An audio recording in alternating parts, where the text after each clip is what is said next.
and welcome back to the channel Jkworld035, and we are back with the episode, back with the book reading series of Atomic Habit, now episode 20. So, and today's topic is how to stop procrastinating by using the 2-minute rule. So, let's read. Listen carefully.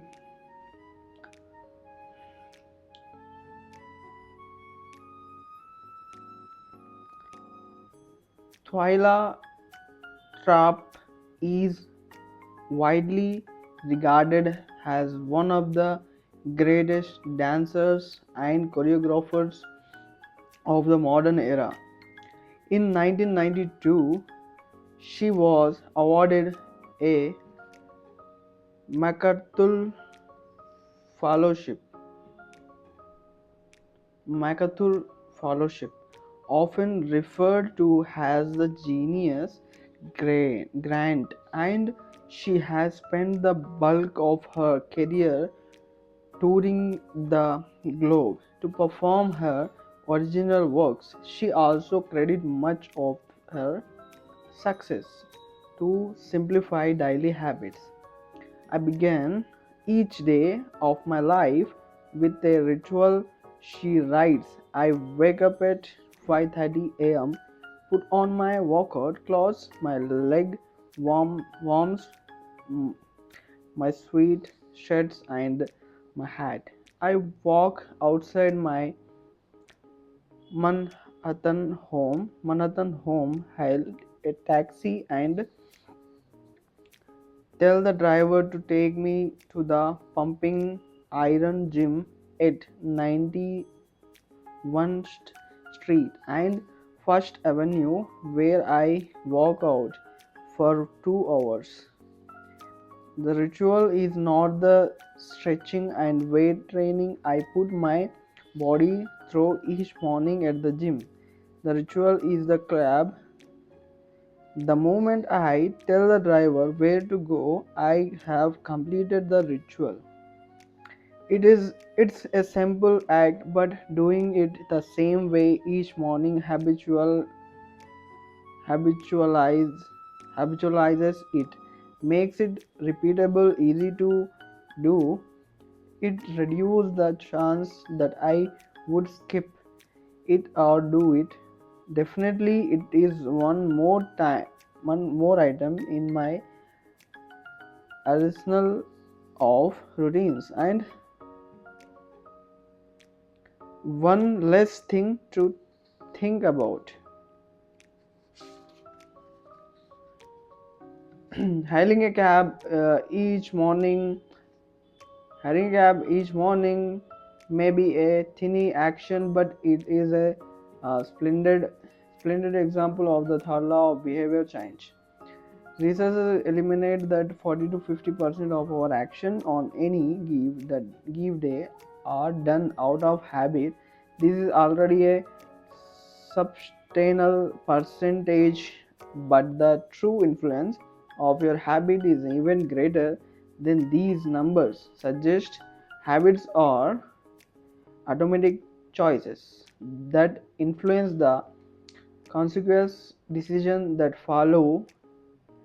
As a habit can be completed in just a few seconds, but it can also shape the actions that you take for minutes or hours afterward.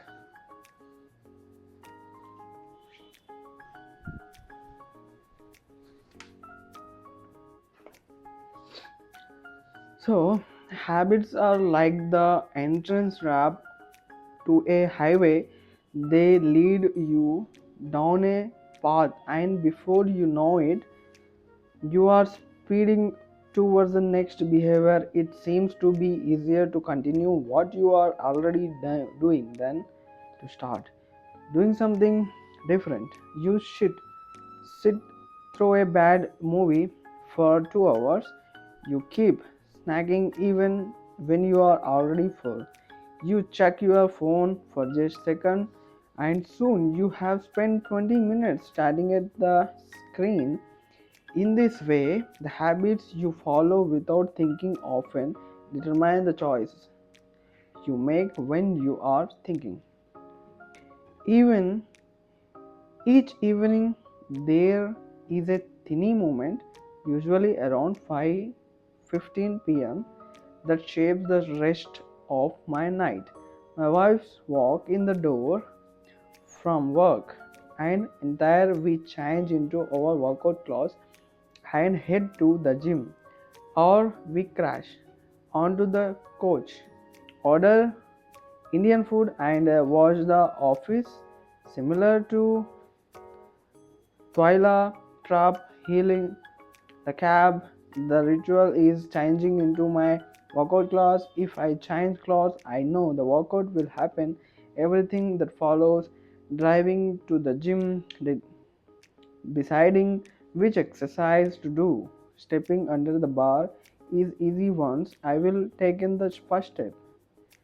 Every day, there are a handful of moments that deliver an outsized impact. I refer to these little choices as decisive moment. The moment you decide between ordering takeout or cooking dinner, the moment you choose between driving your car or riding your bike, the moment you decide between starting your homework or grabbing the video games collector. These choices are a fork in the road. Deceive moments set the options available to your future self. For instance, walking into a restaurant is a deceive moment because it is determined what you will be eating for lunch.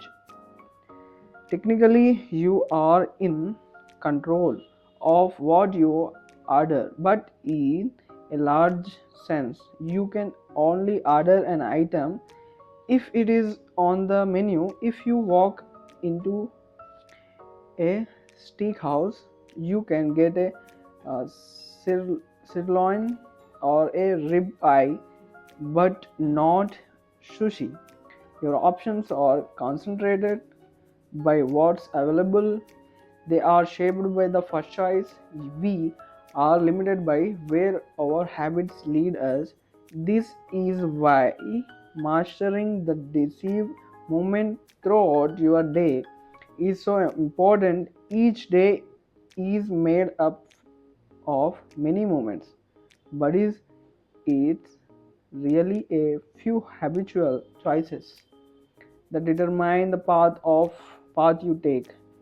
These little choices take up each one setting the trajectory for how you spend the next chunk of time. Habits are an entry point, not the end point. They are the cab, not the gym, right?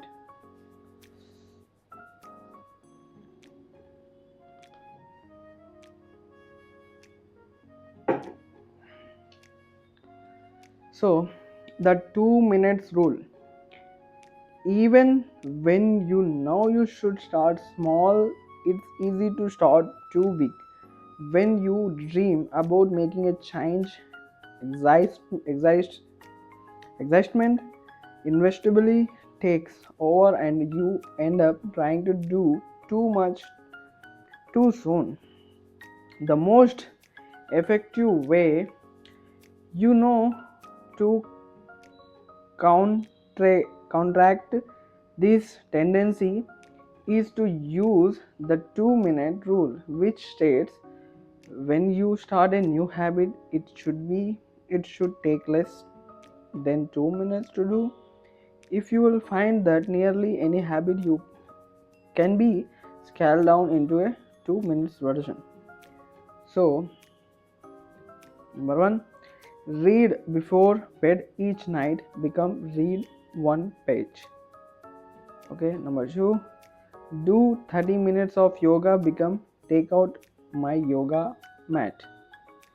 Number three, Study for class, become open my notebook. Number 4, fold the laundry, become fold one pair of socks. 5th, run 3 miles, become tie my running shoes. The idea is to make your habits as easy as possible to start. Anyone can meditate for 1 minute, read one page, or put one item of clothing away. And as we have just discussed, this is powerful strategy because when you will started doing the right thing, it is much easier to continue doing it. A new habit should not feel like a challenge. The action that follow can be challenging, but the first 2 minutes should be easy. What you want is a gateway habit that naturally lead you down a more productive path. You can usually figure out the gateway habit that will lead to your desired outcome by mapping out your goals on a scale from very easy to very hard. For instance, running a marathon is very hard. Running a 5 kg is hard. 5 kilometer is hard. Walking 10,000 steps is moderately difficult. Walking 10 minutes is easy, and putting one you on your running shoes is very easy. Your goal might be to be running a marathon, but your gateway habit is to put on your running shoes. That how you follow the 2-minute rule.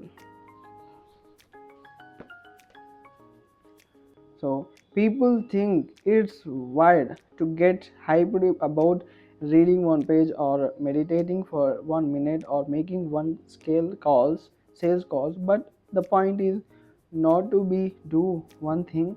The point is to master the habit of showing up. The truth is a habit must be established before it can be improved. If you can't learn the basic skills of showing up, then you have little hope of mastering the finer details. Instead of trying to engineer a perfect habit from the start, to do the easy thing on a more consistent basis, you have to standardize before you can optimize. So as you master the art of showing up, the first 2 minutes simply become a ritual at the beginning of a large routine. This is not merely a hack to make habit easier, but actually the idea way to master a difficult skills. The more you ritualize the beginning of a process, the more likely to become that you can sip into the state of deep focus that is required to do great things. By doing the same warm up before every workout, you make it easier to get into a state of peak performance. By showing the same creative ritual, you make it easier to get into the hard work of creating. By developing a consistent power down habit, you make it easier to get to bed at a reasonable time each night. You may not able to automate the whole process, but you can make the first action mindless. Make it easy to start, and the rest will follow.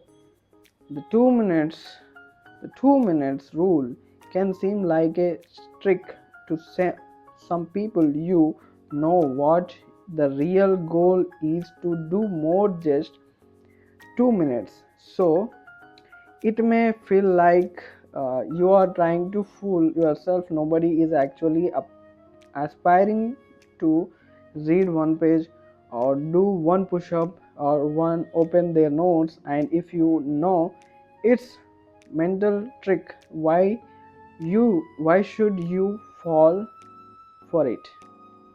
If the 2 minutes rule feels forced, try this. Do it for 2 minutes and then stop. Go for go for a run, but you must stop. After 2 minutes, start meditating, but you must stop after 2 minutes. Study Arabic, but you must stop after 2 minutes. It's not a strategy for starting, it's the whole thing. Your habit can only last 120 seconds. One of my readers used this strategy to lose over the hundreds pounds. In the beginning, he went to the gym each day, but he told himself he wasn't allowed to stay for more than few minutes. He would go to the gym, exercise for a few minutes, and leave as soon as his time was up. After a few weeks, he looked around and thought, well, I am always coming here away. I might as well start staying a little longer. A few years later, the weight was gone.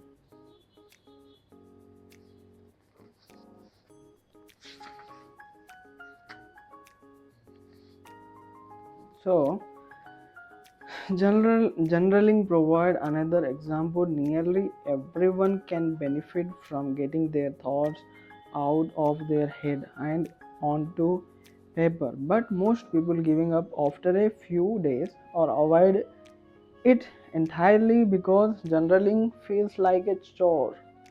The secret is to always stay below the point where it feels like work. Greg Greg MC Greg McCon, a leadership consultant from the United States, built a daily journaling habit by specifically writing less than he felt like. He always stopped journaling before it seemed like a hassle. Ernest um, Hemingway believed in similar advice. For any kind of writing, the best way is to always stop when you are going good, he said. Strategies like this work of for another reason too. They reinforce the identity you want to build. If you show up at the gym few days in a row, even if it's just for 2 minutes, you are casting votes for your new identity. You are not worried about getting in shape. You are focused on become the type of person who doesn't miss workouts. You are taking the smallest action that confirms the type of person you want to be. We rarely think about change this may because everyone is consumed by the end goal, but one push up is better than not exercising. 1 minute of guitar practicing is better than none at all. 1 minute of reading it easing is better than never picking up book. It's better to do less than you hoped than to do nothing at all.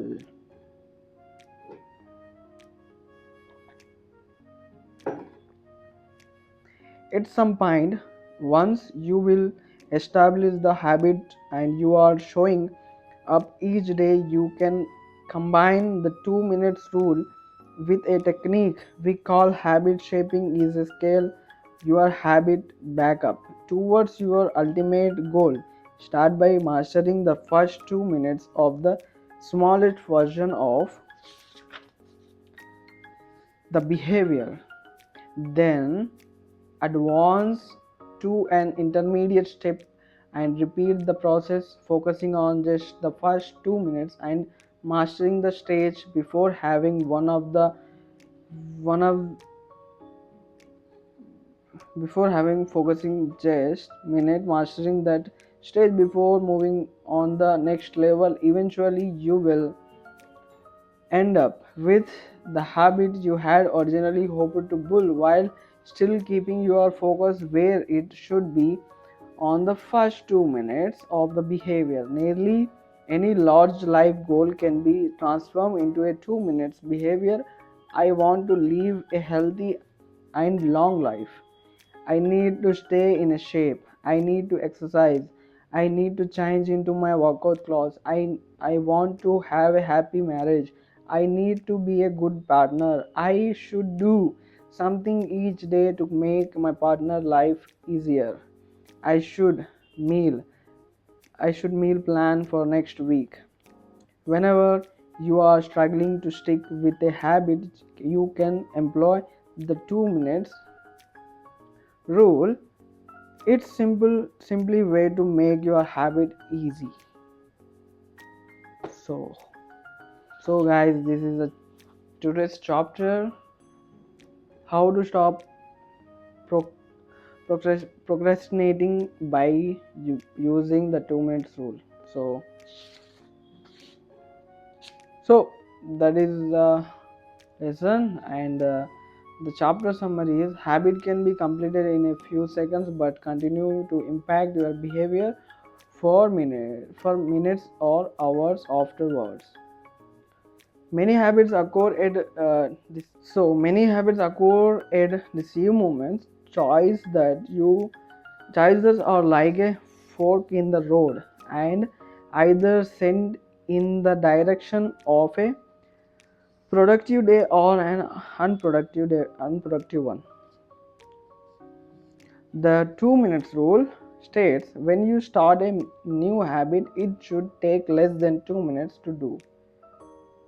The more you utilize the beginning of a process, the more likely to become that you can slip into the state of deep focus that is required to do great things. Standard standard Standardize before you optimize. You can improve a habit that doesn't exist. So that is the chapter for today. If you enjoyed it, please like, comment, share, and subscribe to the channel of Jkworld035. And so, yes, guys, and we will meet in next episode of book reading. So, bye bye, guys. See ya.